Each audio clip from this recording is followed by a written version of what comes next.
All right, welcome to Beyond the Forbidden TV, and I'm psyched. I'm stoked. I have somebody that I've been wanting to get on the show for a while. I actually had some of you that are watching this now that suggested Charlie Robinson, the author of The Octopus of Global Control. So, Charlie, my man, the bro. So, how you doing, dude? I'm good. I'm excited to get weird with you. Let's get into some madness. This is my favorite. This is my favorite stuff to do because, we're living through this. If you live in, like as George Carlin said, right? When you're born in this world, you get a ticket to the freak show, and when you're born in America, you get a front row seat. And that is like, do we not have a front row seat to the madness and insanity, or what? I mean, it is crazy. I turn on, every now and then I'll turn on the sort of mainstream to see what's not really to get the information, but just to see what information they're telling us is information, and to see the democratic debates and everything. I feel like we are in idiocracy already. Like, it's not just a fictional movie. It's like watching a documentary. Like this is what we've got. This is the best we can do, is all these yahoos up on stage that are going to fight against Donald Trump. Like, I feel like what's the point? It's over. We're done. And, why bother? And that's the reason why I told you with the title of this show. Like I told you, I create the titles after the show. Mm-hmm. But the Maniacs, Delirium, the artificial bred and circus utopian society. Yeah. Boy, man, if that's not the perfect title for it, I don't know what is. I mean, this is what we are currently living through. We are living through. People know about the bread and circuses of Rome, and they go, "Oh, those Romans, man, they kept them busy because they wanted them to, they didn't want them to realize that their empire was falling apart." Like, well, what do you think we're doing? Like, does the general public not recognize that we are quite literally following the blueprint of the Roman Empire's destruction? I have a new book that's going to be coming out pretty soon with Jeff Berwick, who is the dollar vigilante and also the owner of Anarchapulco, the anarchist convention. And the book is tentatively titled "The Controlled Demolition of the American Empire." And we sort of talk about how the blueprints and sort of the history of how empires come out of nowhere, and there's a cycle to it, and how they go up and then they come down, and it's always the people within that empire that are the last to know that they're the last to see it coming, for whatever, because they're so blinded to it. They're so in the middle of everything that they don't realize that their world is just about to fall apart right on top of them. And I feel like, and Jeff and I sort of talk about this, how that's where we are, right? Like, we're everybody in the United States in particular is sort of just like at the Roman Colosseum, like cheering on the gladiators, not thinking like this is maybe the beginning of the end for us. Maybe we're just being distracted here for a reason. And you and I also talked before we went on that, like, hey, we're going to watch football today, right? And this is a form of bread and circuses, right? It's part of that distraction. But I feel like we sort of get a pass because we also acknowledge at the same time, like, we understand, like, we want to participate in this distraction for a little while, but then we're going to pull back and we're going to then try to be objective about the world that we're living in and try and call out some of these things that we see. So it's not to say that you have to, you're not allowed any distractions, I mean, we're humans. I don't mean to interject, but at least we realize that this is an artificial construct that we live in. For sure, right? It's like, we're acknowledging that there's some of this. It's funny, since we're talking about football. I mean, I brought this up to people before, that this, what the NFL does with the salute to service, where everyone, they'll go through this during this 17-week season. One of the weeks will be salute to service, and everyone has got camoed on, like the camo hats with a Dallas Cowboy star or a Redskin logo, but it's under camo. And they're like, "Oh, isn't that great? We're like saluting service." Like, hang on a second. The NFL is getting paid $1 billion to do this. Okay, this is not an organic thing. This is part of this bread and circuses too, and they inject the military in there. So it's like, hey, we're going to have everybody's going to stand for the Pledge of Allegiance. Then we're going to have some of our fighter jets fly over, because look at us, America, man, right? We're free. Like, we got fighter jets, and everyone's like, yeah, let's go kill them. And, we're sort of like, we're sort of getting indoctrinated, right, by the NFL and in conjunction with the military. And so it's coordinated is kind of my point. And this is what they have to do, right? You have to keep the masses um, pushing for this military industrial complex, right? Can't forget about that. We have to remember we always support our troops and support our troops. And well, hang on a second, man. I don't know if I necessarily just blindly support the troops. Like, I have some problems with where the troops are being placed, like, are we allowed to discuss this? No. You got to wear the camouflage hat with the Dallas Cowboy star on it. And you got to sleep, and you better stand for the national anthem, man. Because if you don't stand for the national anthem, this is America, man. We're gonna make sure you don't have a job in the NFL. And all of this sort of distraction and nonsense. Meanwhile, like, the politicians are literally looting the country, and we're trying to talk about whether Colin Kaepernick is an American hero or American villain, right? You're exactly right. It's about engineering the human consciousness, Yeah. And I'm very patriotic. I believe in freedom. And the thing is, just because I talk about these things, 9/11 and other conspiracies out there, it's almost like sacrilegious, especially with my part of the country here in the South. And oh, you're unpatriotic. No, I'm very patriotic. I did, 8 years military, and I see where the destruction of the American values, not just American, the values on a world global stage in general, they're killing I guess what it's like to be human.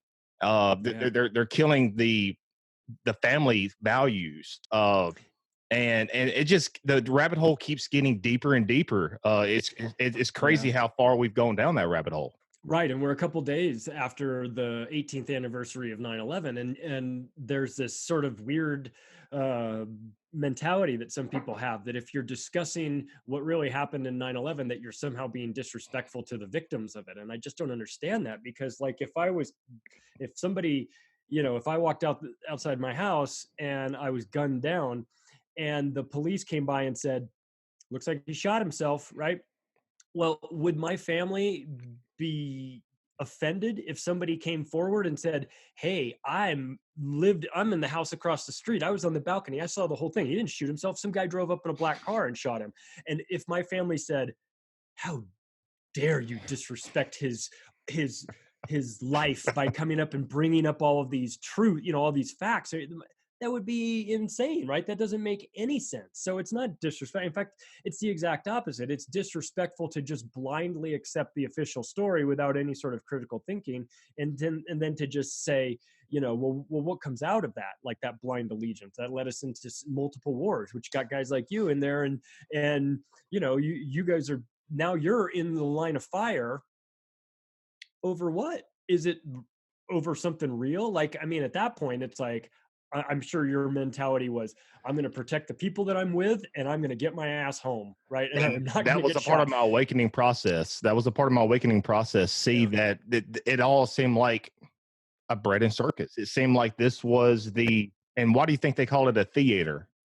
Right, exactly. Good point. Because because there is a show going on, right? They are doing this, and you want to talk about disrespectful. It's disrespectful to pull off a 9/11 and then prey on the patriotism and the love of the country for so many people, to get them into the military and send them off to fight wars on false pretenses, and get not just themselves killed, but the other people in the other countries killed, or come back with PTSD and come back and or have seen some things that that you'd like to unsee, and all of this. And then you get home and you're like, and for what, right? Like you said, you sort of like go down the rabbit hole and you're going, was I lied to? I was a product of I guess I was a zombie then. I wasn't really awake or awoke during that process of when I was younger, when I enlisted. And after I enlisted this long contract, I was like, what the F did I get myself into? Yeah. You know what I mean? Yeah. And my dad was in the Army back in the 60s, I guess, and he, I guess, got a bit disillusioned with the whole thing, because when he was finally done with it all, when he had finished up he was in Europe, and when he was done, apparently just took his uniform off, switched into civilian clothes, took his uniform, threw it in the trash, and was done. He's like, okay, and that's the end of that chapter of my life. And he didn't even have the, you know, the what we've had to come to deal with the the lying from the media, the lying from the government, the lying, you know, from the military and everything like that. And he was fed up that back in the 60s. I'm sure these days there's a lot of people that are, you know, I mean, you guys go there under with good intentions but unknowingly under false pretenses, and it's got to create, I would imagine, a ton of resentment on your part for stuff like this. And and the commander in chief, you know, we're not really in there to serve the people and the president. The real commander in chief is the ones behind the scenes pulling the strings. And Ralph Epperson talked about it very brilliantly. Also, The Unseen Hand, which is a very good book. But we can keep talking about that. But let's move on to some more, you know, crazy, fascinating topics. Okay, so I'm up for that. So I just told you about this book, Mass Control: Engineering Human Consciousness by Jim Keith. And I believe he died in 99 or 2000. Anyways, he quotes Edward Bernays in this book. He stated, let me see here. We are governed, our minds are molded, our taste formed, our ideas suggested largely by men we never even heard of.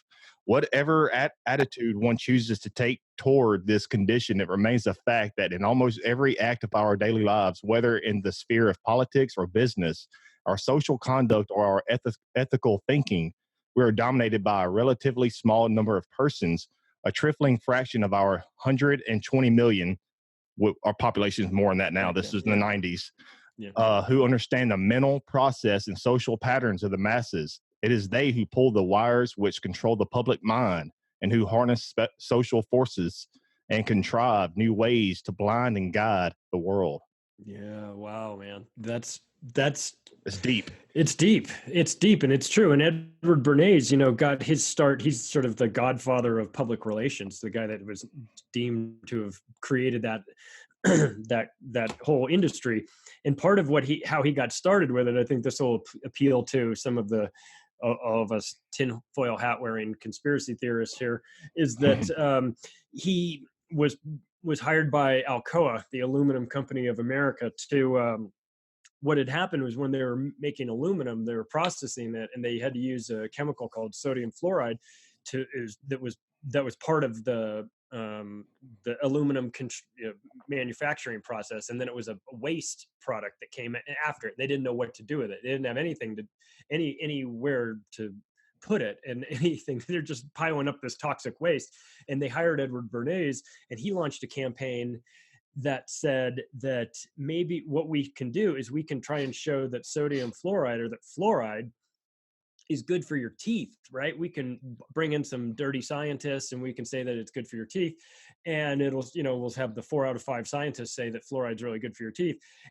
So he took it from Alcoa being stockpiling all this toxic waste that they couldn't get rid of, to once he got done spinning this lie, Alcoa was actually selling their toxic waste to municipalities that were adding it to the water supply under the guise of, we're going to help your teeth. Well, the reality of that situation was that everybody knew it wasn't going to help your teeth, but what the Nazis had done with sodium fluoride was put it in the water because it made the people in their camps more docile. And so they figured they were going to kill 2 birds with 1 stone. They were going to solve Alcoa's problem, and then they were going to make the people more docile and easier to control, probably setting up Edward Bernays to have the ability to keep running this play over and over again with a variety of different things. Because if everyone is so dumbed down, they'll never figure out the game. So it's really devious and evil, and that is part of this. That's an aspect of mind control. And I have a marketing degree from USC, so I feel like I walked right into the lies, not knowing, what it was all about. And not until years after I graduated that I kind of come to understand, like, oh, I got a degree in lying. That's basically what my degree was, because that's what marketing is. It's a form of lying. And then I sort of have jokingly subscribed to the Bill Hicks philosophy that everybody in marketing should kill themselves, because it is just like legalized lying to people. And what do we have now? 70 years later, after Edward Bernays has done that, 4 out of 5 doctors recommend this fluoride toothpaste, even though it says on the toothpaste, if swallowed, contact a physician or contact poison control. Well, why is that? Well, I don't know, because it's poison. They've literally tricked us into putting poison in our mouth, but don't swallow it because we don't want to kill you. We just want to make you stupid. And why in the hell do they don't give it down about our teeth? You know what I mean? No. Why would they care about our teeth? They don't care. They don't care about anything. But they're like, listen, we want to send these guys off to go fight for oil and everything, but we want to make sure they have nice teeth in the process. I mean, because that's important. It's preposterous. But that it's almost kind of like a litmus test. Like, let's see how stupid these people are. Let's tell them it's for their teeth, and if they buy that, they'll buy anything. You got me in tears here, man. Well, I mean, there are fluoride-free toothpaste out there available. I would just suggest people check them out. It has been proven that fluoride lowers IQ by a couple points. And let's be honest, at this point, we need every point we can get. and also that the Nazis, they experimented with certain drugs, and one was if you may correct me on this word, Pervitin. Pervitin is a type of methamphetamine, and it's kind of the same chemical structure that is used in ADHD medicine. What do you think about that?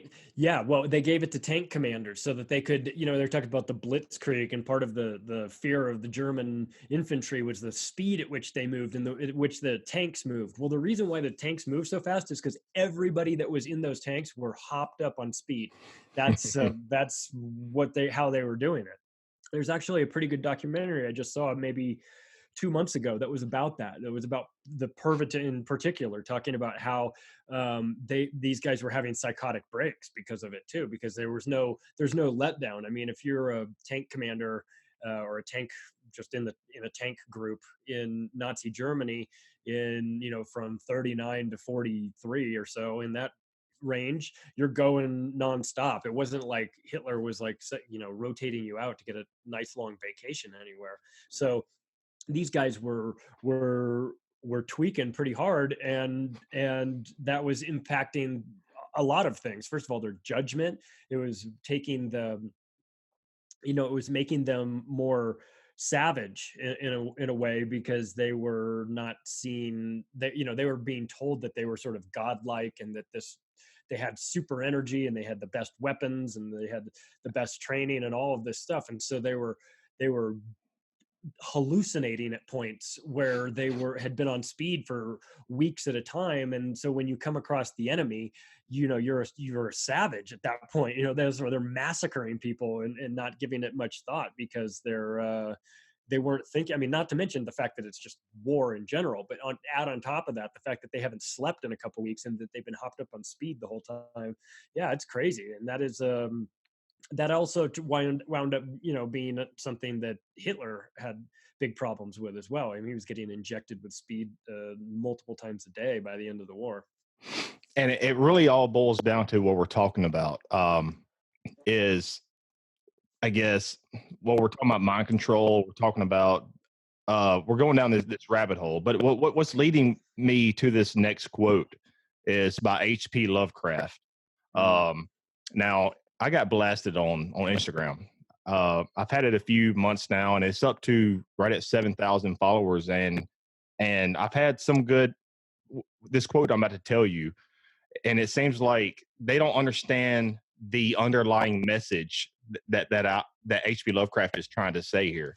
But anyways, it goes on to say, "A dog is a pitiful thing, depending wholly on companionship, and utterly lost except in packs or by the side of his master. Leave him alone, and he does not know what to do except bark and howl and trot about until sheer exhaustion forces him to sleep." That's the human race right there. Yeah, that's crazy. That's a deeper quote than it appears. I know what you're talking about. And everybody's like, talking about their dogs and all this. It's not about dogs. It's not a dog message necessarily. No. It's sort of a metaphor for something else. And they get very defensive, defensive, because they're not seeing the underlying theme of that quote, Yeah. Yeah, yeah, and people love their dogs too. I think people love their dogs more than they love than other human beings for the most part. And if you've been out in the world long enough, some days that makes a lot of sense. You know. So what is the reason for, I guess, keeping us, the human race, Homo sapiens, whatever you want to call us, in the dark? And what is the reason for these, for, I guess you could say, giving us entertainment and giving us the, I guess, the bread and circuses?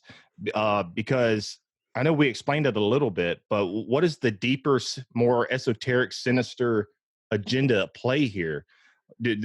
I I feel like there's something deeper going on that I just Yeah. can't wrap my head around, because there's so many theories and speculations out there. I think the reason why you can't wrap your head around it, and I can't wrap my head around it really either, is that we're not psychopathic, right? And so to us, it seems a bit foreign why you would want to keep everyone in the dark. So I explained this. I made this sort of analogy in my book, and it's kind of a silly one, but it works okay for this particular conversation. So you think about the pilgrims, right? When they came to the new world, which is in and of itself a totally ridiculous story, right? It doesn't make any sense. Mhm. But let's just say the pilgrims show up, right? And their boat docks, and the Indians meet them there. And on that boat, the Indians board the boat and nobody's there, right? Everybody's dead. Everybody had fallen overboard, right? But they find this long, rifle, right? They find this long, interesting thing, and they pull the trigger of it, and a ball flies out of the air, goes 200 yards, hits a horse. The horse falls over and dies. Now, at that point, the people that discovered this technology, those Indians, just that discovered this essentially magic technology, have a decision to make, right? They can either share this technology with the rest of the tribe, or they can hold on to it for themselves, take that information underground and not tell anyone about it, and then use that technology to control and subjugate everyone else in their tribe. And I feel like this is what has happened to us. At some point along our history, there was a decision that was made. Do we let the rest of the world in on this knowledge that we have, or do we bury it, suppress it, and use it for ourselves? And this kind of gets into an area that's not my specialty, but it's something that I have an interest in. I think a lot of people do, and that is, did we at some point acquire alien technology, or some technology that is magical to us, right? And if we did, was it not shared with the world? And I would say that I don't think that it was. So there's a segment of the population, when given an advantage over the other segment, the rest of the population, they will retain that for themselves, be secretive about it, and then use it to destroy everybody else. It's just a psychopathic tendency. There's just the way some people's minds are wired. Now, if it had happened to you or me, we're decent human beings, and we would find this technology and share it with everyone and say, hey, maybe if we all learned how to build these things that, these things that shoot little rocks out of it, we could improve every aspect of our society. But I think that, like, the reason why we're living in this upside down world is because there are people at the very top that have information and have power and have control over everybody else, and they are using it for devious purposes. They're not looking out for our best interests. They're trying to keep us under wraps. And the bread and circuses aspect of it, on some levels, we should be grateful that we even have that, because the next step is that they take away that altogether, and they stop even pretending to care what we think, and they just put everybody in cages, and they just take us back to the lords and the serfs, right, where there were very few of them and everybody else was on the farm working for them.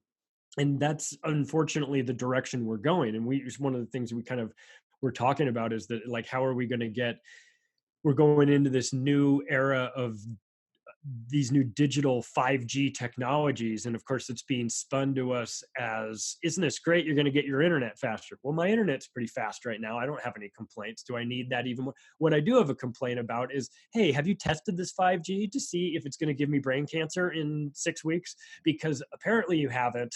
and we've got problems with this. But then, once we all sort of recognize that 5G is sort of going to be sold to us as a way to improve our lives, and the Internet of Things and connectivity and blah blah blah, but there is a different use for it. And so right now we're in this bread and, like as we talked about, we're in this bread and circuses sort of stage, which is where they're throwing us a bone to keep us from digging in too deep into what they're actually doing. But there will come a time when even that will go away, because they won't need us to be distracted anymore. They will have a new version, a new way to distract us, or they'll just kill us all. And I know that sounds like really doom and gloom and like conspiratorial and everything, but like it's also a part of history. I mean, you don't like, you're from the South, right? You're ex-military, so you know about guns, right? So what is going on in the United States now? It's like, we've got to disarm people. Beto O'Rourke is saying, I'll ban AR-15s and all this stuff. Okay, that's all well and good, but like, if you study history, what you will understand, and it's an uncomfortable thing to understand, is that every massive slaughter of the population started with a disarmament of people from their guns, right? It happened in China, it happened in Russia, it happened in Cambodia, it happened in Nazi Germany. And if you think it won't happen here, it could. And the way it would start would be from disarming the population. So, that is Well unfortunately the said. direction we're going. And well said. And you're talking about the history a little bit about this. And it's a perfect segue to kind of get into, like you're talking about the 5G and these technologies and artificial intelligence, Big Brother, because it all fits into one picture, just one jigsaw puzzle here, one here. It creates a more better picture, and it all kind of intertangles with each other like a big spider web. But George Orwell stated the most effective way to destroy people is to deny and obliterate their own understanding of their history. Ooh. And also, is George Orwell accurate with that statement? Because it's obvious that the powers that shouldn't be, whom are in control and are trying so desperately hard to destroy every facet of life, of what it truly means to be a human. One method to initiate, groom, and mold the technocratic AI Big Brother control system is to shape the consciousness of our children so they grow up in a society in believing that this is how the real world works and that AI is the new social norm. Whoa. Okay. So there's a lot there. If we just think that last was one that I wrote because I've been writing notes for the show, and I figured that I want to pick your brain with that. Yeah, well, think about it this way, since we're just talking about 9/11. Kids that were born, say, after 9/11, to them, it's normal that we have DHS, ICE, Patriot Act, and all these things. But these things didn't exist before. So in a way, that's a new version of history for them, right? So if they're trying to destroy history and teach kids that this is just how it's always been, if we go, well, they'll never be able to do that. Well, really, just think about how it's worked in our world, right? There's a segment of the population that if you show them like a rotary telephone, they're like, they don't understand what it is, right? That's a version of destroying history. And so are we being prepped for a future that's totally different, that is interacted with AI and 5G and all this stuff? I would say that we are, and how you can look for that, the social engineering component of it, is what they're currently doing right now with all of the genders. The 50 genders, 100 genders. I mean, if you go on Facebook, you can literally pick from 53 different genders, and they're just laughable, right? I mean, it's not, and let me preface this by saying that, look, if you are a transgendered person, you've got to have experienced a very difficult life, right? Going through school and the uncertainty of, explaining to people what your situation is, that's got to be traumatizing and horrible. And I have empathy for the people that have had to go through that. And I don't think other people should treat those people poorly and be jerky to them and everything like that. But they have exploded that way beyond. It is turned comical, right? And cartoonish that there's 53 different genders, and now everybody needs a safe space, and there's a microaggression, and you're triggering me.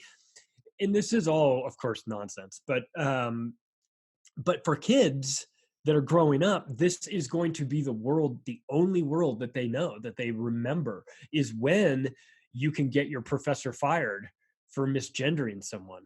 And it's like, I'm not going to call you ma'am when you're 6'4", 230 pounds, and have a stubble just because you're wearing a dress and high heels. Like, this is madness, and and it's kind of funny right now, but like, what it is at its core is it's trying to control language.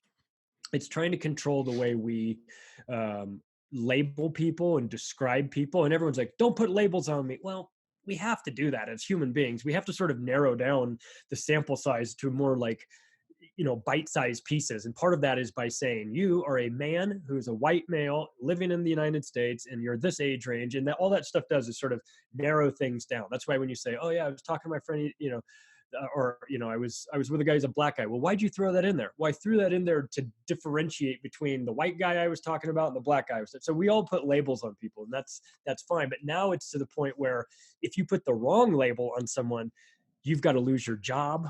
You've got to lose your endorsements if you're an athlete, or you've got to lose your radio show, or what are we doing here? So what? Everybody's protected and everybody's safe, but nobody's safe, right? Everybody's safe except language, right? They want equality for everybody, unless you're critical of them, right? So it is a form of this social engineering. And so if we want to get like kind of deep into what it could mean, we've got AI that's come up, and one of the more alarming sort of components, this might seem a little off topic, but I assure you it'll lead back into it.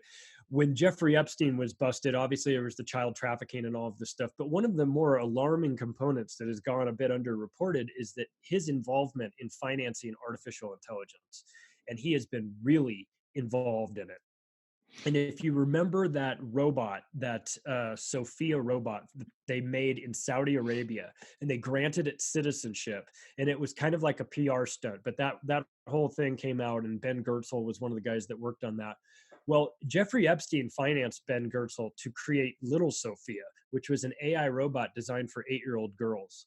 And so you go, what is going on here? And now there's these stories that he was giving money to MIT and Marvin Minsky and to Harvard and to all these different institutions, or these universities that were spending money on artificial intelligence. And it got me thinking that I think that AI has some sort of connection to pedophilia in some way. Mm-hmm. It's a very weird connection, and I haven't thought it all the way to its conclusion, but there is some sort of connection here, and I'm not entirely sure what it is. But I think that the rise of AI, in conjunction with the genders, the multiple genders, there's some sort of crossover where in the future it's easy if you've got 53 genders to just add a 54th one and have that be artificial intelligence. And then the next thing you know, these robots are one step closer to being thought of as people, and then they're a little bit closer to being citizens, and then they vote,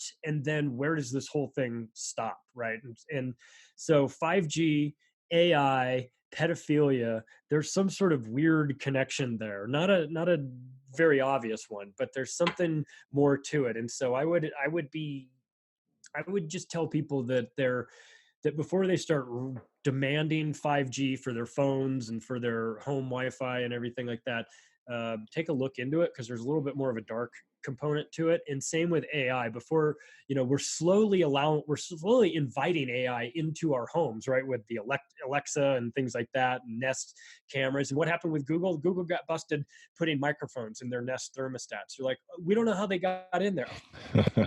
Of course, you know how they got in there. You put them in there. Stop lying. So there's this invasion of our world through these harmless looking devices now. But that, as that grows, I mean, you just have to ask yourself, what was Jeffrey Epstein doing with AI robots targeted at 8-year-old girls, if not trying to get in their house, put camera lenses on them, geo-track them, this is of course nothing good can come from that. And then I fear that, like, this is kind of this slope that we're going down. And we've got kids. I have an 8-year-old daughter myself, obviously the perfect target for one of these AI robots. Well, she's going to grow up in a world where all this stuff is totally normal.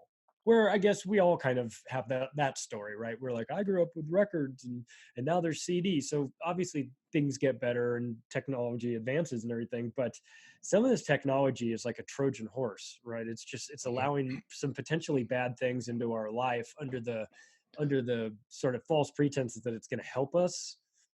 I don't know, man. Some of it might not be as helpful as we think it is. Well said. And I think it kind of ties into the transhumanist part, the with AI. And Yeah. actually everything we're talking about, it kind of intertangles. So I'm glad you brought up the robots. Now I know you've heard of the sex bots. Yeah. Oh, yeah. That'll So be the first one, obviously. Like so like anything, right? Technology leads the way in porn, right? Sex robots. That's well going to happen, especially in well Japan. I got this one for you. The unimaginable reality and immoral nature with the emergence of artificial intelligence is becoming more disturbing by the day. Can you see your child growing up in a society where it is acceptable to be in a relationship with a sex bot? The old way of thinking and the ideological beliefs of the elite want to destroy and control our religious beliefs, the way we raise our children, our family values, and the list goes on. If they continue to have their way, we will have no choice but to accept the technocratic AI futuristic world that the elite have in blueprint for the human race. Yeah. Yeah. I mean, that's what they're doing. If you look at guys like Elon Musk and Peter Thiel and Ben Goertzel and Jordy Rose and all these guys that are working on AI supercomputers and data mining with the Pentagon and working with DARPA and working with InQtel, and you just go, okay, these are some of the most sinister companies in the world. And I like Elon Musk. He seems like a decent dude, right? But what are you guys planning? And if DARPA's involved in it, I want nothing to do with it, right? Because it's first it's Mm-hmm. robot dogs, and then it's robot dog. I don't know if you've ever seen the Black Mirror episode where there's a robot dog in it. It's Yeah, straight out yeah. of Boston Dynamics, right? And so people are like, "Oh, that's crazy. That's in the future." I don't know. That's kind of like in the present. Like they've been building those things for a long time. It's kind of it's scary, and we all sort of what's scary to me about it is that you when you take a step back and look at it, you go, okay, how much planning have they put into this? Because if we're going to be real honest about things, like Terminator was predictive programming. Like, were they laying the foundation for us back in the 80s that Skynet. Skynet, right? And here it is, like we're walking into it now. Was it already in existence in some DARPA laboratory back then, and they're just waiting for the right time to roll it out? Does it take, one of the things I learned from writing my book was that, there's a lot of psychopathic people running the world, but you have got to give them credit for having the ability to focus on a very long-term timeline and put plans in motion that will be multi-generational. So meaning they'll be dead, but the plan still goes on. And so part of this is, have we been set up for this AI robot stuff from our childhood, right? Have they been laying the foundation back then with these Terminator movies? A lot of times people will say that the best way to tell the truth in Hollywood is to do it in a fictional movie, right? So you see a lot of that stuff going on, and we've been marching like slowly right into Skynet and Terminator, and of course we know how that turned out, right? It wasn't Mm-hmm. very good. You had to send someone back in time to stop it from happening. Was that a cry? Was that somebody inside this big machine saying like, listen to me, you better do something about this first, because your alternative is you're going to have to send a naked Arnold Schwarzenegger back 50 years to try and prevent this. Like, maybe you should get in front of this thing as it and we're all just sitting there eating our popcorn going, wasn't that a great movie? And the guy that wrote it is secretly saying, I wish this would wake everybody up. I don't know if that's the case, but I'm Well, just kind of speculating. But Well, I think the reason why it's not real scary for everybody, it's scary for people like me and you and others that are watching this, because we are researching this and it scares the hell out of us, Yeah. this possibility. And David Icke talks about it, the totalitarian tiptoe, the drip For drop sure. method. And so many would say that artificial intelligence is years, if not hundreds of years in the future. People do not understand the drip drop method to control and implement new ideologies that the elite place into the consciousness of society. we're less likely to react or fight back when new laws and technology are implemented. They are slowly dripped over the course of many years, hence the drip drop method. Yeah, yeah, that's true. And David Icke has been talking about that for a while now, and he's right. I mean, because if that's the best way to do it, if you try and drop AI on somebody all at once, there'll be massive pushback, and people will say, "Whoa, I'm very unsure of this." So you do it incrementally, or you remove people's rights incrementally, whatever you want to do. And that's part of this long-term thinking, like this long-term plan, where they realize if we're going to do this the right way, we have to do it a little bit at a time. We can't just do it all at once. And so that's why when I say that you have to give them credit for being disciplined and having a long-term view of things, this is part of it. If they wanted to, if they were impatient, and I feel like they are in some aspects, but if they're impatient, then they can screw up the whole game, and everyone will wake up to the fact that, hey, you guys in positions of power, you are not our friends. You guys are you're actively working against us. And it's been I got a chance to not just hear David Icke at an Acapulco, but chat with him for a little bit on a couple occasions at the event, which was nice. And I mean, that guy's done more. He's taken more heat over the last 2 decades than probably anybody in that space. And yet, if you made a list of all the things he's been right about, it's pretty substantial. Maybe it's time for people to give David Icke the credit that he deserves. I know he takes a lot of heat for the reptilian stuff, and maybe that, oh, you're saying that there's shape-shifting lizards running the, well, listen, man, he's been right about so many other things that I'm willing to give him the benefit of the doubt and open myself up to hearing more about the potential lizard people, because of the fact that he has a track record that shows, I was saying Ted Heath was a child murdering pedophile, back in the early 90s, and he never sued me for it. And then it turns out that Ted Heath was a child murdering pedophile. And you go, well, that sounded insane back in 96 when David Icke was saying that. And yet it's turned out to be true. So what else are we going to find out? Are there lizard people? Maybe not. I don't know. I was just in London a couple of weeks ago, and they certainly do love their lizard symbolism that's everywhere. When you go through the city of London, there's dragons everywhere. When you go through the Tower of London, which is just like a big guided tour these days, you can find lizards and dragon symbols everywhere. And you go, well, maybe there's something to it. I don't know.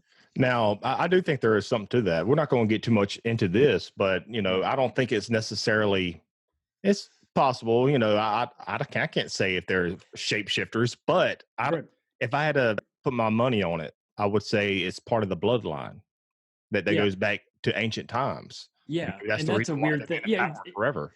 Right, exactly, and we're not going to go down that rabbit hole too much. But there is the talk about the blue bloods and the bloodline families and all that stuff, and you go, why are you guys so concerned about this? Well, maybe there is a reason why they're so concerned about it. Maybe the Blue Lodge, right, right.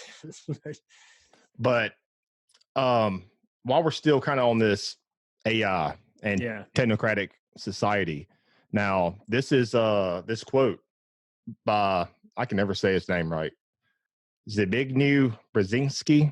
Yeah, that's it. Yeah, you got it.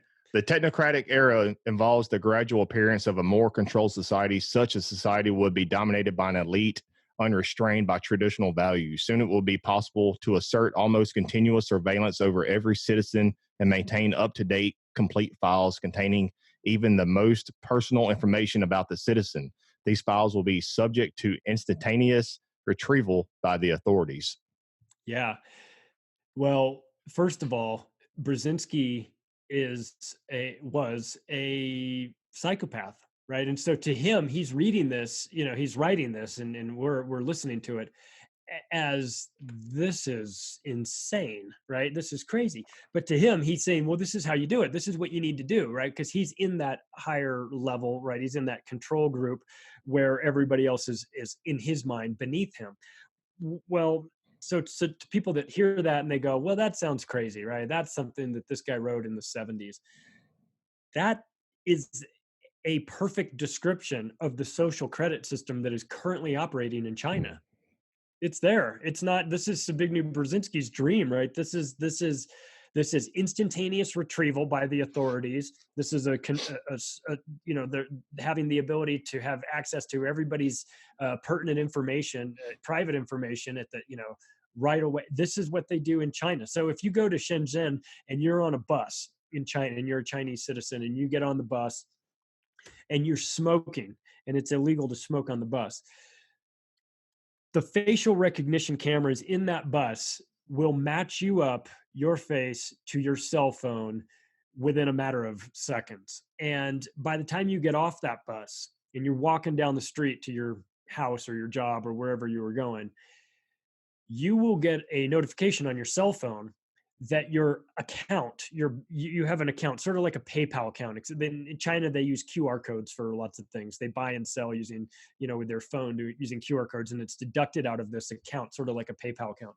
By the time you get off that bus and walk around the corner, you'll get a text message notification that you have been, they saw you on the bus smoking, you have been fined, and the money has been deducted out of your account already. That's currently happening in China. And then if you have if you have conversations with people, you get a social credit score. And it's kind of like, if you think of it like a credit score, right? Things go up, things go down, depends on your behavior. If you buy healthy food, your score goes up. If you buy junk food, video games, cartons of cigarettes, and booze, your score goes down. If you pick up the phone and call somebody in your network and one of your friends and they have a low credit or low social credit score, your score goes down for talking to them. So they put all these pressures on you. If your score is then low enough, you can't get on a high-speed train, can't get on an airplane, right? So if your score is high enough, you get discounts when you rent a bicycle or you rent a car or whatever, or you go to the store, you get a little bit of a discount on the things that you're buying because your credit score is high. And this is coming to the United States. And it is going to be, so you talked about the technocrats and AI running things. This is part of the control grid that Zbigniew Brzezinski gets a boner every time he writes about, because this is the ultimate control of people. You can socially ostracize people by everybody understanding that if somebody talks to me, obviously I would have a very low social credit score. They don't like me on Facebook already. I've been given 30-day bans on 4 different occasions. Just got out of one a couple days ago. Yay. But if somebody knows what I'm all about, I won't have phone calls from my friends, right? It will be known that if you talk to me, your score is going to go down. And while they're still kind of my friend, do I really need to lower my score? Just pick up phone and talk to this guy, you know? So there'll be the social ostracism from each other based on the fact that people don't want their scores to be impacted. And then, to mention Black Mirror again, they did another episode that was like this too, where everywhere you went, you had an interaction with someone and then you would rate the person, like smiley face or frowny face. Mm-hmm. And so these people went through life like, hey, how's it going? Great day to be alive. And then they'd walk away and go, you know, like, it was a society of phoniness because everyone was scared. And so, you know, as Americans, we're like, when we turn on we see a documentary or something on North Korea, we're like, those North Koreans, they're always pretending, they're waving, they're saluting, they're goose stepping around and pretending like, oh, we love Kim Jong-il or Kim Jong-un, we've got his picture on our house. And, you know, and we're like, oh, those poor North Koreans. Well, guess what? It's coming. Right. This is planned for us. And I hate to sound so negative about it, but this is just being observant to what's happening. This is what they've done in China is a test market. And they're already exporting that out. It's in Ecuador right now, not on full scale like this, but they're pushing out this not just CCTV cameras, but facial recognition cameras. There's 200 million of them already in operation in China. So everywhere you go, you're photographed, you're videoed, and your phone is telling people where you are. The facial recognition is telling people where you are. And I saw an interesting documentary where there was a guy from the UK who went to China, and he was in Shenzhen, and he was testing out this system with the authorities. Like, they were working together. He was doing this for a show, and they were going to show him how it works. He said, he went to this sort of, I don't know if it was the police station or it was a place that was kind of like where all these AI cameras were being fed into, or all these facial recognition cameras were fed into. And the guy said, okay, I'm going to put you in the system, and I'm going to put you in the system as a person of interest in a crime, starting right now. And he clicks the button, and then the guy says, okay, now I'm going to go walk out to the train station, and we're going to see how long it takes before I get arrested. And he walked out of the building, and there were, obviously they showed all the cameras that were following him everywhere, and he recorded that it took 7 minutes before he was arrested Wow. and taken back to that station, which of course they let him go because it was all part of this plan.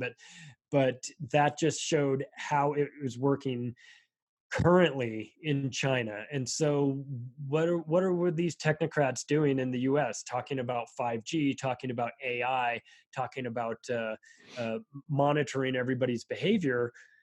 This is, just think about that sort of level of surveillance. It's like, this is beyond anything that was happening in East Germany. This is beyond the KGB. This is madness. And it's, how would you escape it? How will you escape it? Because we'll see this in our lifetimes, and like, that is troubling to me. What if they create some type of algorithm to where what we're talking about right now, just having a casual conversation, our credit score is going down right now? Well, I would say that it does. In some level, our visibility scale is going down, right? So if YouTube, if this goes up on YouTube, and YouTube scans the contents through their AI bots that can take all the verbals and translate it into text, and they see if we're critical of Israel, or we're critical of vaccines, or we're anti-war or something like that. These are the keywords that trigger it, and next thing you know, you're shadow banned. Your subscriber count drops, all of these things, or you get a strike on your channel. I'd say that this is already currently happening. It's just a different form of it. And you know what just ran through my mind? Hmm. I'm talking about, I'm getting goosebumps right now. Is that, let's say, and if this is, just the drip drop method, like David Icke's totalitarian tiptoe method. Right. So let's say 50 years from now, because people right now, what I'm about to tell you, oh, it's not possible.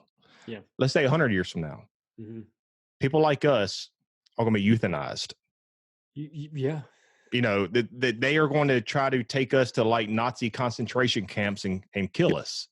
Yeah. And because they don't want a society that is fully capable of thinking outside the normal of all the bullshit that's going on in this world. For sure. And we don't even have to get in our time machine all that and go that far back, because if you just look at what happened in Cambodia under Pol Pot, they rounded up, who did they kill first? They killed 2 million people. They killed 1 out of every 4 people in Cambodia.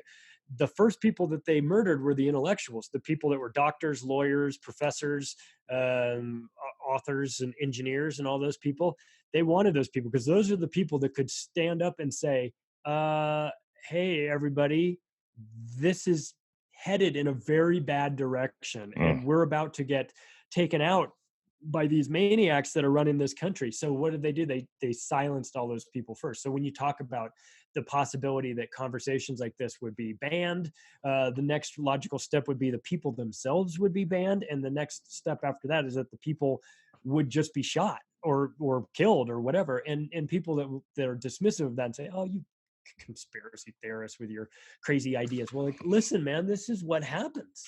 This is what happens in the past. This is not some just rogue speculation. This is looking back at history, and this is how these sort of things happen. And so they will silence you. And I think that maybe first, before they go after us and start lining us up and shooting us all, is the fact that they will just try to silence everybody's voices. But that's what's been happening in social media for the last 2 years, is that they've been silencing dissenting voices, throwing people off of platforms, throwing people, and say what you want about Alex Jones, but it was obviously a coordinated effort to get him off of all these platforms all at once. Yeah. It was. And so, they'll try to silence us first, or do what they do, which is say, well, you guys are just crazy and nobody should, try and marginalize you. But like I said, this is not this is not some sort of dystopian future that you have to close your eyes and envision. All you have to do is read history books and understand that this is sort of the first step in a totalitarian takeover, where they take anybody that could sound the alarm and make sure that they can't sound the alarm anymore. And usually that just involved shooting them, but it could also have been done through deportation or book burning or all those things. And I would suggest that we are currently experiencing a digital book burning right now. Without a doubt. That these books and posts and tweets and everything are being memory holed.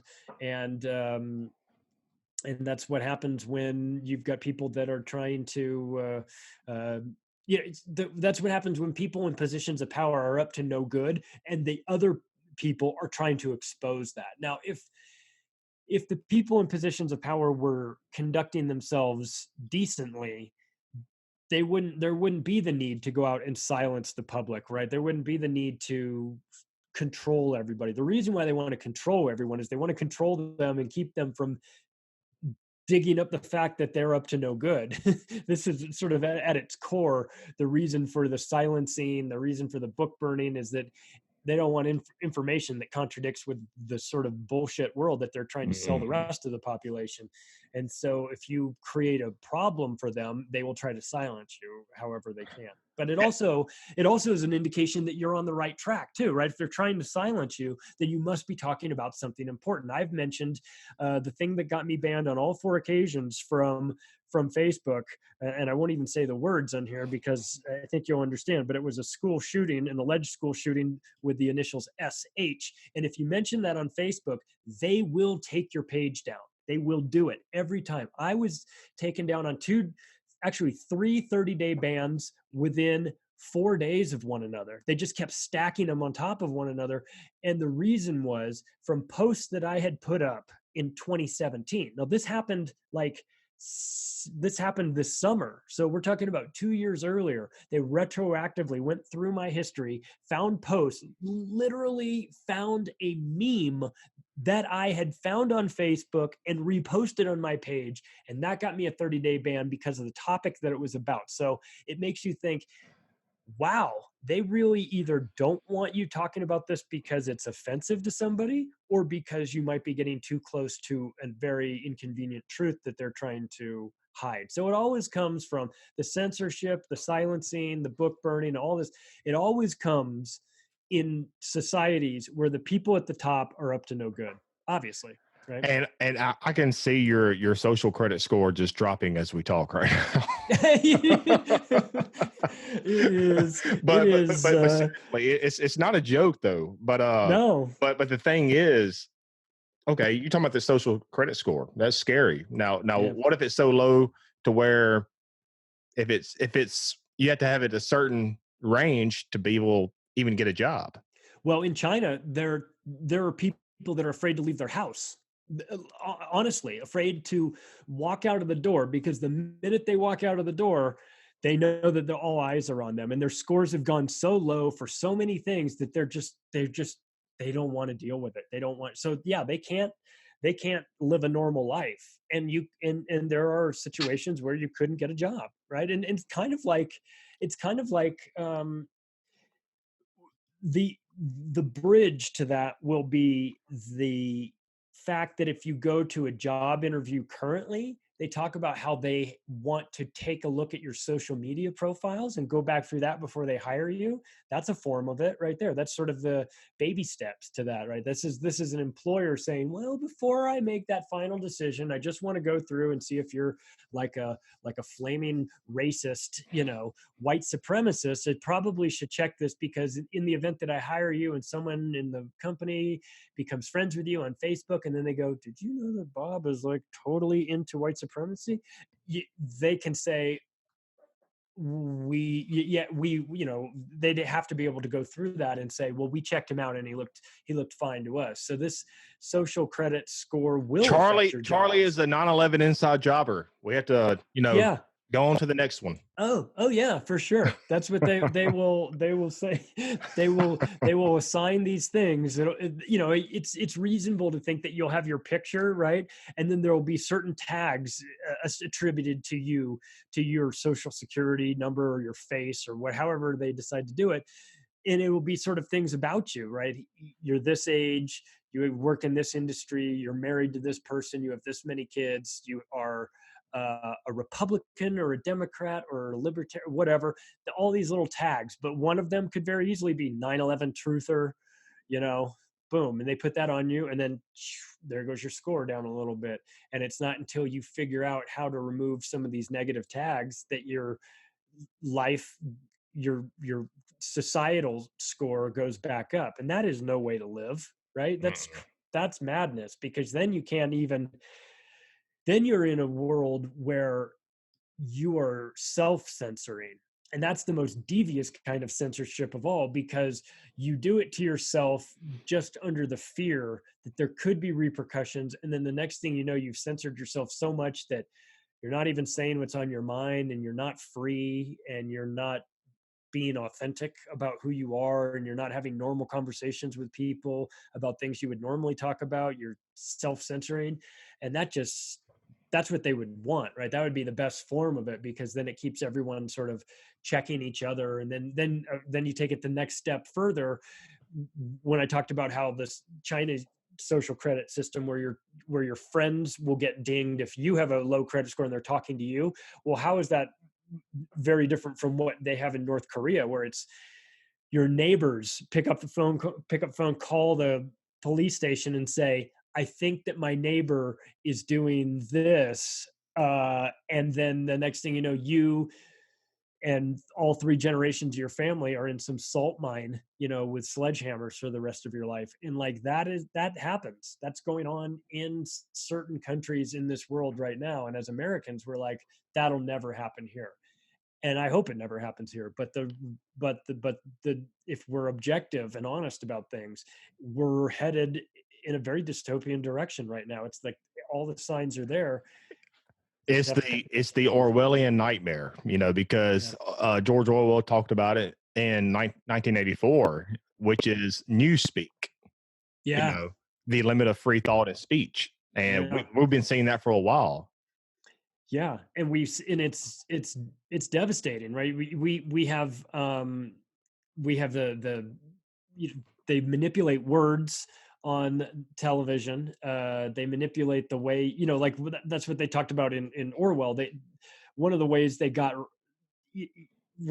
were able to shape the way people thought about the world was they just started deleting words, and they started saying that they just didn't exist anymore. Word burning. Yeah, I remember reading here, or watching an interview, speaking of North Korea again, that they're talking to this person from North Korea, and they were asking him like, well, how did you, what was the word for this? What was the word for that? And they showed him like, what is the word for scorpion?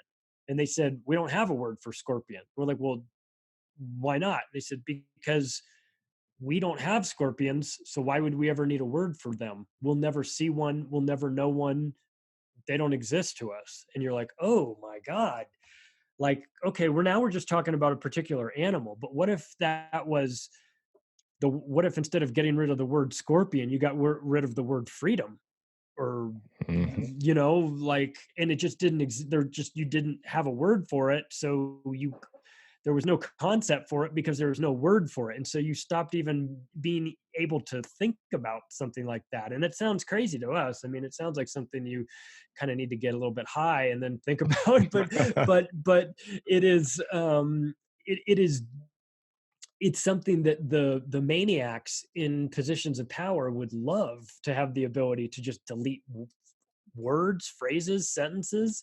What's to stop them from deleting, that through video playback and books and newscasts? What if they just removed every reference to Building 7 on 9/11?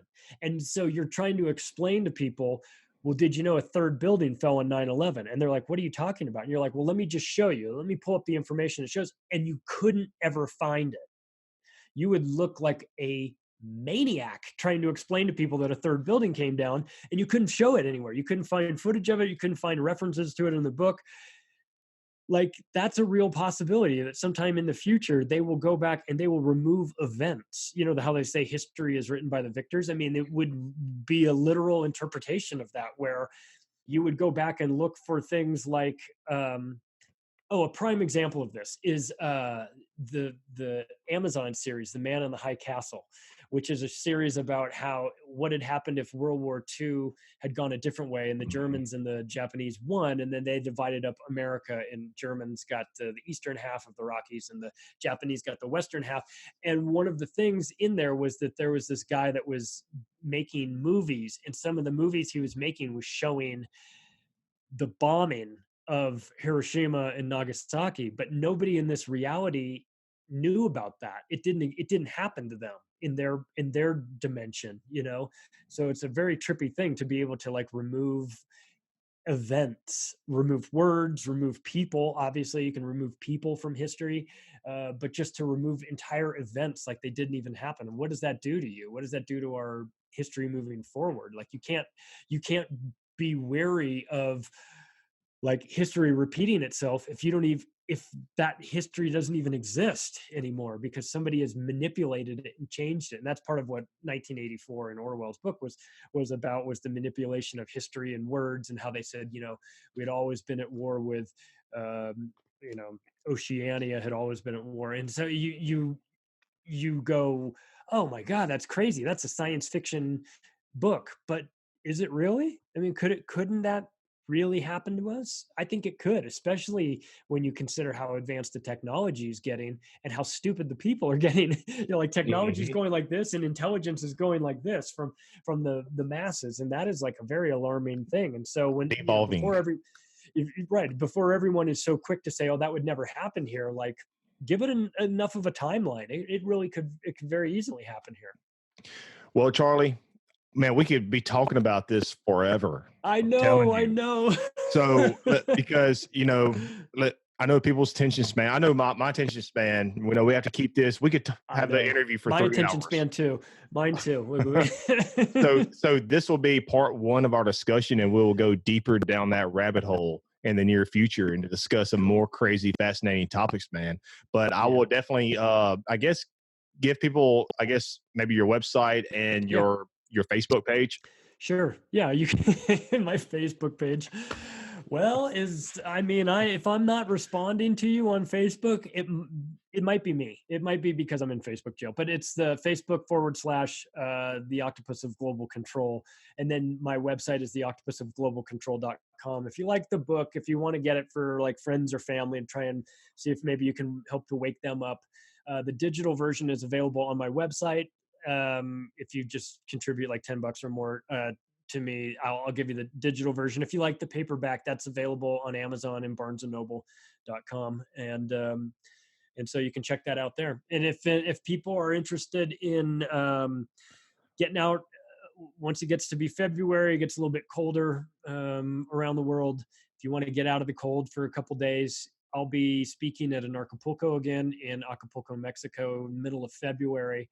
I'm not sure exactly who's going to be speaking there. Last year it was David Icke and Ron Paul and Cynthia McKinney and Max Egan and Benny Wills and awesome Luke Rudowski and Jeff Berwick and all these great guys. And this year I'm sure it'll be just as good. But if you're interested in going to, I consider it to be like the Super Bowl of the alternative media, where it's that media week before the Super Bowl where you go there and everybody that you're listening to that you really like and respect is there. And then you can go to the bar late at night like I did and sit and talk to Ole Damagard till 1 o'clock in the morning about Operation Gladio. I'm jealous. Have these crazy conversations, you know, where you're getting into that. I'd say check out anarchapulco.com. It's the largest anarchist convention. Health and wellness, cryptocurrency. There's a lot of cool stuff going on, and I'll be there as a speaker. If you want to come hear me speak, or just hang out, or go do ayahuasca at night, you can do that there too. You mean to tell me you're a speaker at these conferences? Your social credit score, dude. I'm telling you. I mean, my social credit score is going to be going down. And after like the last time when I went this last year, I did my speech and then after I was done later that night, I went and did the ayahuasca session for 8 hours that night with everybody, which was crazy. Pretty sure that would make my It, social credit score go down quite a bit. it's But on my I'll tell bucket you, list. It's on my bucket list. it's there's a lot of barfing involved, but it is a very trippy thing. And so anyway, these are the types of things that are available in Acapulco. That I did the DMT session one night. That was fun. So really interesting sort of. If you're feeling a little bit isolated, like you and I talked about this, if you're feeling a little bit isolated where you live in the world, and you're starting to feel like maybe nobody understands you, or you're one of the very few. The thing about this event that I liked so much this last year was that I felt like I wasn't alone. I felt like I was with a bunch of like-minded people. It was a very loving, fun environment with cool speakers, and I left thinking, okay, the world's not going to end.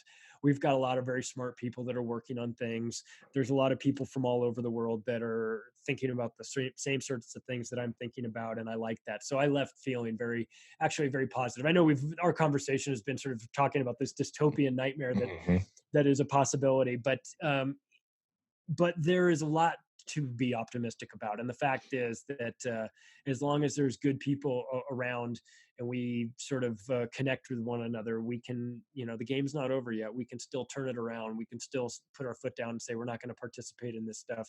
And part of that has to do with just growing an alternative reality and building that up and making that so appealing that everybody in the existing reality wants to jump over to your game and take part in that. And that is a credit to Jeff and his crew at Acapulco. What they've done is they've really created this very safe place for people to come and share alternative views about homeschooling and seasteading and setting up businesses in foreign countries and using cryptocurrency and all these ways to sort of take your freedom back, because we have to be proactive about these things. And there's a beautiful world out there, and there's a lot of stuff that we can do, and we can take this world back from these psychopaths, but we've got to do something.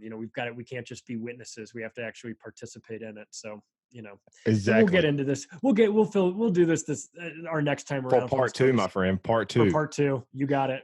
But Charlie Robinson, I appreciate it, man. This was a treat, honor, Me a too. privilege. Thank you so much. I'm so glad you reached out to me, because I love doing this and to chat with you about this. Like you said, I mean, I could do it all day. So now it's time to go get hypnotized by the bread and circus football. By football. Yeah. I know. I got a fantasy football team I got to manage. I mean, priorities here, right? All right, Charlie. We will definitely keep in touch, and I will contact you in the near future, and we can, like I said, go into part two. So appreciate it, dude. Right on. Thanks, Mike. All right, bye.